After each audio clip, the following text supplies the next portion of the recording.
नमस्कार, मैं अश्विनी। राजस्थान कांग्रेस के लिए गुटबाजी जैसा लफ्ज नया नहीं है, लेकिन क्या कोई नेता आकर इस गुटबाजी वाले किस्से को खत्म कर सकता है? पार्टी के प्रदेश प्रभारी गुरदास कामत ने पहले हाथ खड़े करवाए तो इस बार एक जाजम पर सारे नेताओं को जमा करके ये राय बनाने की कोशिश की कि सब एक है।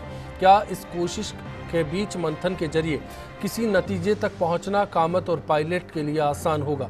क्या विधानसभा चुनाव के पहले पायलट के लिए सबको राजी करना आसान होगा, या फिर पीसीसी की नब्ज को समझ पाने में पायलट के साथ कामत फिलहाल कामयाब नहीं हो पाए हैं? क्या 3 धड़ों में बटी समझी जाने वाली कांग्रेस में पायलट, गहलोत और जोशी को एक साथ संतुष्ट किया जा सकता है, या फिर चुनाव से पहले चेहरा जाहिर करने के बाद गुटबाजी के किस्से ने नया जन्म लिया है? हर पहलू को टटोलने की कोशिश होगी आज बिग फाइट लाइव में।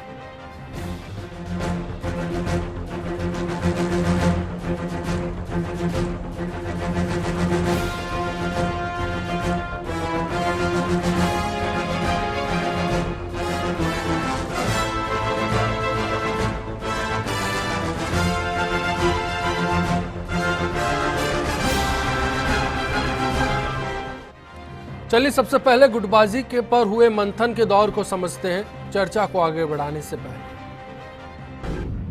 सीधा सा सवाल है बिग फाइट लाइव में, आज इसी पर आपकी राय जानना चाहते हैं कि क्या कामत कांग्रेस के भीतर की गुटबाजी खत्म कर पाएंगे? फर्स्टइंडियान्यूज.com पर आपकी राय का हमें इंतजार होगा, या फिर फेसबुक और ट्विटर पर बता सकते हैं कि इस सवाल पर आज आप क्या सोचते हैं। चर्चा के लिए खास मेहमान मौजूद हैं। बीजेपी नेता अलका गुर्जर जी हमारे साथ हैं, कांग्रेस से अर्चना शर्मा जी हमारे साथ हैं, विश्लेषक मानचंद खंडेला जी हमारे साथ हैं, साथ ही वरिष्ठ पत्रकार श्याम सुंदर शर्मा जी बातचीत में हमारे साथ मौजूद हैं। अर्चना जी, बिना वक्त गवाए दर्शकों को भी इस बात का इंतजार है कि क्या कामत के भरोसे ये बात आप दावे से बोल सकती हैं कि कांग्रेस के भीतर की गुटबाजी अब कल की बात होगी?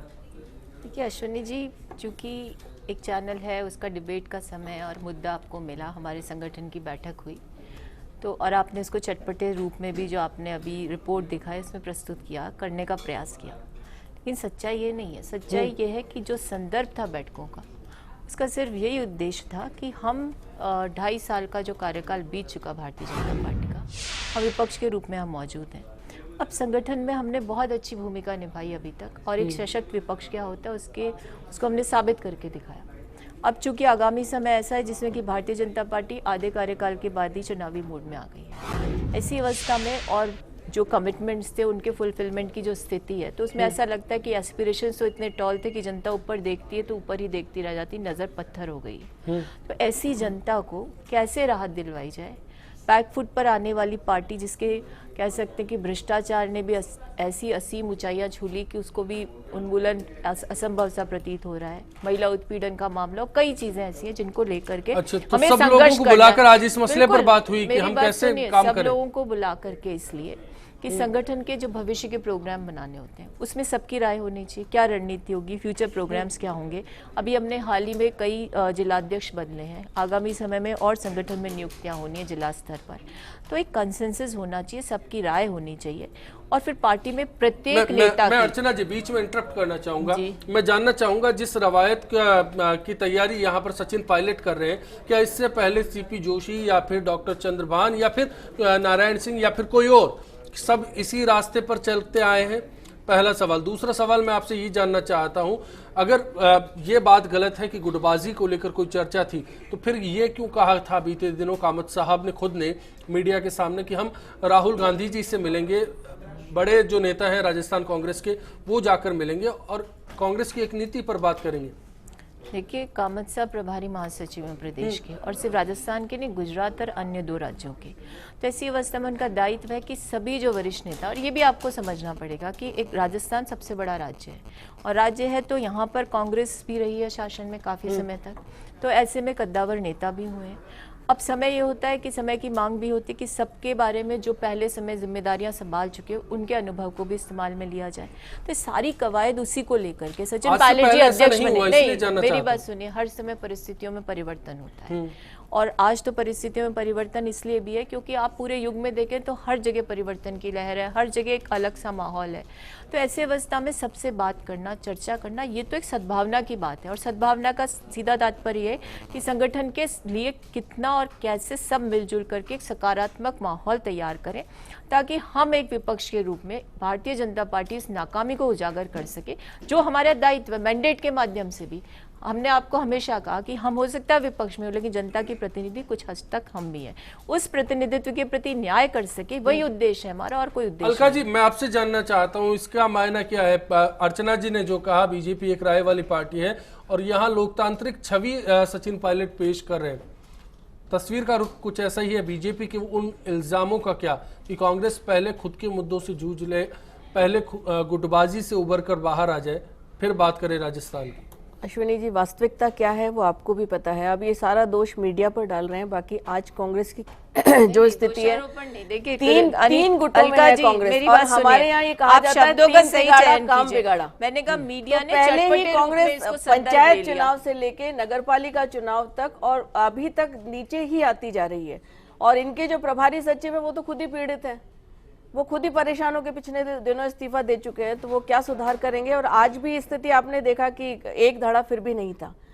तो ऐसे एक अंग भंग वाली कांग्रेस क्या स्थिति में और किस तरह से राजस्थान में आएगी, वो एक सोचनीय विषय है।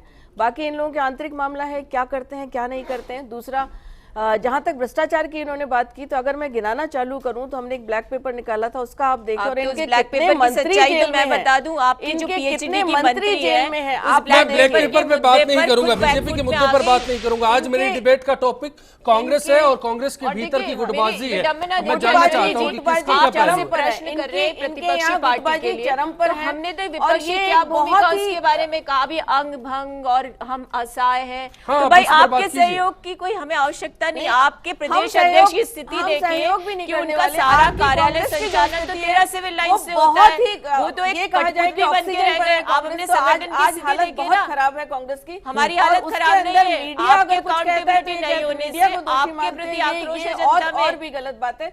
और वैसे आप कह रही हैं आंतरिक मामला है, फिर चीटाकशी करना चाह रही है। कौन सी टुकड़ों में बटी हुई? आज की बैठक से तो आपको समझ लेना चाहिए कि हम कितने संगठित हैं। अभी भी एक बिल्कुल हम संगठित हैं। आपके हमारी रणनीति के राहुल गांधी भविष्य में पैगाम है कि सबको एक हाँ पूरे भारत में एक होना है, हमको सबको नहीं है, और एक मंच पे आकर। चलिए इन बयानों को भी समझेंगे। मैं कुछ ही देर में आपको कामत साहब को भी सुनाऊंगा और बीजेपी का रिएक्शन भी उस पर सुनाऊंगा। उससे पहले खंडेला साहब, क्या गुरदास कामत जो भी कांग्रेस के भीतर की हलचल है उसको खत्म करने में कामयाब हो पाएंगे? देखिए, पहली बात मेरे को कामत साहब अपनी हलचल पूरी कर ले पहले, यानी क्यों तो वो हले और क्यों वो चले और क्यों वापस आए, पहली बात तो ये है। दूसरी बात, जो इस तरह की मानसिकता का व्यक्ति है उसका नेतृत्व तो आपने स्वीकार कर लिया, इसका मतलब कांग्रेस बिल्कुल मरणासन है। एक बात, अभी कांग्रेस प्रवक्ता जी ने, कांग्रेस की जो प्रतिनिधि है उन्होंने ये कहा, सुनिए, देखिए आप हर बार ये कहते हैं बीच में मत बोलिए, जब आपको चुभता है ना तो आप जो ना बीच में बोलने की बात करते हैं। नहीं, लेकिन आप ऐसी उपमाएं दे रहे हो जिसका कोई औचित्य नहीं है। देखिए, आप तो खुद एक समय कांग्रेस अब में एक बात आपने अभी कहा कि बड़े नेता, अरे जो लाखों से हार गए, जनता ने नकार दिया, आपने 100 मेंबर नहीं बनाए, वो बड़े हो गए।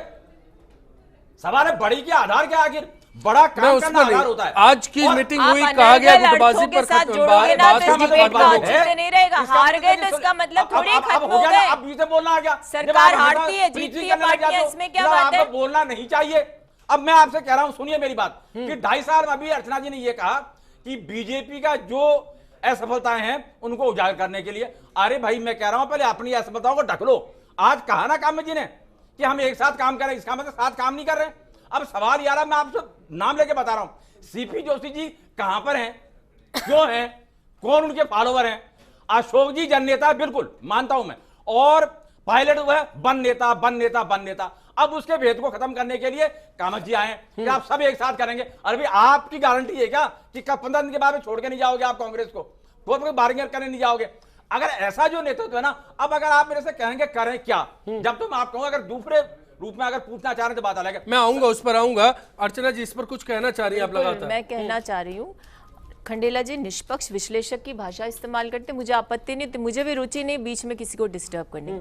अब आप अपने हिसाब से वो निष्पक्ष है। नहीं और आप मैं समझू बिना निष्पक्ष नहीं है। उत्तेजना मतलब के, मेरे को इतना बिना ज्ञान तो है कम उद्वेलित से कम हुए, निष्पक्ष क्या होता अगर है, आप क्या एक होता है। निष्पक्ष बयान दें, क्योंकि एक समय या आप भी आपको कांग्रेस बुरा में लगेगा रहे मेरा निष्पक्ष। और नहीं, कांग्रेस आप की अपनी बुरा बात लगा- रखिए, ठीक है, उनके मत से असहमत है नहीं तो नहीं, अपना आप बात ऐसा अपनी बात दिक्कत अफवाहें नहीं मत है। लाइए कि बन नेता और अब ये बन नेता नेता है, बिल्कुल- कौन जन नेता अरे है, जन आपके नेता बन नेता परसेप्शन बिल्कुल में ठीक बात क्या है। है क्या नहीं, उससे हमें सरोकार अरे नहीं है। हमें सरोकार है, अपने जनता को पार्टी के सरोकार है संगठन में कि क्या विपक्ष करना क्या कर रहा है, है, उसके लिए ये आप सरोकार भी चलिए, आगे ये चाहिए। राजकीय डिबेट है। मैं श्याम सुंदर जी क्या आपका बात रुख है? करना चाहता हूं, आपसे जानना चाहता हूं, अगर राहुल गांधी ने कोई जिम्मा दिया है गुरदास कामत को, सवाल गुटबाजी पर आकर खत्म हो जाता है, क्या कामत के बाद इस सिलसिले के लिए विराम लग सकता है? देखिए अर्चना जी को एक बात तो स्वीकार करनी चाहिए कि कांग्रेस में गुटबाजी है, और गुटबाजी है उसी बात को लेकर के कामत आज बैठे थे, पुराने नेताओं को लेकर बैठे थे, क्योंकि सीपी जोशी अपने आप को बड़ा मानते हैं, वो राष्ट्रीय स्तर के नेता, वो आना पसंद नहीं करते। पिछले कितने टाइम से सीपी जोशी आए नहीं, तो ये तो कहना गलत है कि हमारे यहाँ गुटबाजी नहीं है। गुटबाजी किस स्तर की है आप देखिएगा कि यहाँ पे गुटबाजी 4-5 नेता हैं, उनके अपने अपने फॉलोअर्स हैं, सारी चीज़ें। गिरजा व्यास कुछ लोगों को लेके चलती हैं, भंवर जितेंद्र कुछ लोगों को लेके चलते हैं, आपके अशोक गहलोत निश्चित रूप से कुछ लोगों को लेके चलते हैं, सीपी जोशी का गुट अलग है, खुद सचिन पायलट भी अपने गुट को लेकर चलते हैं। उन्होंने कोशिश भी की कि करीब 20 जिलाध्यक्ष बना पाए, और जिलाध्यक्ष कब बनाए थे उन्होंने? काफ़ी टाइम हो गया। जिलाध्यक्ष अपनी कार्यकारिणी का गठन नहीं कर पाए, 20 नए जिलाध्यक्ष बनाने थे, वो बना नहीं पाए। तो ये स्थिति जब अगर प्रदेश अध्यक्ष की हो जाए, खुद की इतना बड़ा कुनबा बना ले, 200 पदाधिकारी बना लें, उनको सारी चीज़ें कर लें, तो अब हरचंद्र जी को फिर भी स्वीकार करना चाहिए कि कांग्रेस में गुटबाजी है। हम सब बैठ करके उसको तय कर रहे हैं कि किसी प्रकार से दूर हो जाए, क्योंकि सत्ता किसके हाथ में आएगी? सत्ता के लायक बनने लायक बनो तो सही पहले, कि सब एक होकर के चुनाव लड़ोगे तो कुछ मिलेगा, नहीं तो बिखरी हुई एक स्थिति बनी सवाल रहेगी। आज निकल कर आया कि जहां गुरदास कामत ने ये कहा कि चुनाव सचिन पायलट के नेतृत्व में लड़ा जाएगा। इससे पहले कामत की भाषा कहती थी कि प्रदेश में कांग्रेस के नेता पायलट है। आज मतलब ये सवाल छूट गया कि उसके बाद की तस्वीर क्या होगी। तो क्या कहीं ना कहीं एक तेवर नरम पड़ा है इस गुटबाजी के बाद? आता हूं मैं श्याम सुंदर जी। अश्विनी जी, क्योंकि ये तो बात ठीक है कि आज की स्थिति में नेतृत्व में प्रदेश अध्यक्ष के भी चुनाव लड़ा जाता है, इसमें किसी को आपत्ति होनी नहीं चाहिए। अशोक गहलोत भी कहते हैं कि नेतृत्व, लेकिन इस बात को पहली मर्तबा कोई प्रदेश प्रभारी बार बार बोलने की जरूरत पड़ी है। सीपी जोशी के दौर में हमने इस बात की जरूरत नहीं समझी, डॉक्टर चंद्रभान के दौर में हमने इस बात की जरूरत नहीं समझी, इससे पहले भी कई प्रदेशाध्यक्ष रहे, उनका खुद का वजूद इतना मजबूत था कि पहले उन पर सवाल खड़े नहीं होते। क्या कारण है कि सचिन पायलट और गुरदास कामत के केस में ही ये सवाल शुरू होते हैं? ब्रेक का कॉल है, मैं ब्रेक पर जा रहा हूं, ब्रेक के बाद तुरंत लौटते हैं, इस चर्चा को जारी रखेंगे। समझना चाहेंगे कि क्या पायलट और कामत के आने के बाद ही कांग्रेस में कुछ मामला है जो पटरी से उतरा है? बार बार ये कहने की जरूरत क्यों पड़ती है कि प्रदेश का नेता कौन है, और क्यों हाथ खड़े करने का सिलसिला शुरू हुआ और उसके बाद चर्चाएं जोर पकड़ी? मोदी को जो पीएम के रूप में लॉन्च किया गया था, उसके बाद में जो देश भर से बीजेपी को जो जीत मिली थी, उसके आधार पर ये कहा जा सकता है कि अगर नेता को घोषित कर दिया जाए चुनाव से पहले, तो उसका निसंदेह उसका असर जो है चुनाव के ऊपर, रिजल्ट के ऊपर पड़ता है। जहां पर सचिन और कामत की बात करें तो वह कार्यकर्ताओं की पीड़ा को अब तक समझ नहीं पा रहे हैं, और ऐसा लग रहा है कि कार्यकर्ता जो चाह रहे हैं वह आज भी ये चाह रहे हैं कि कोई ऐसा नेतृत्व उनके सामने आए जिससे कांग्रेस की वापसी हो।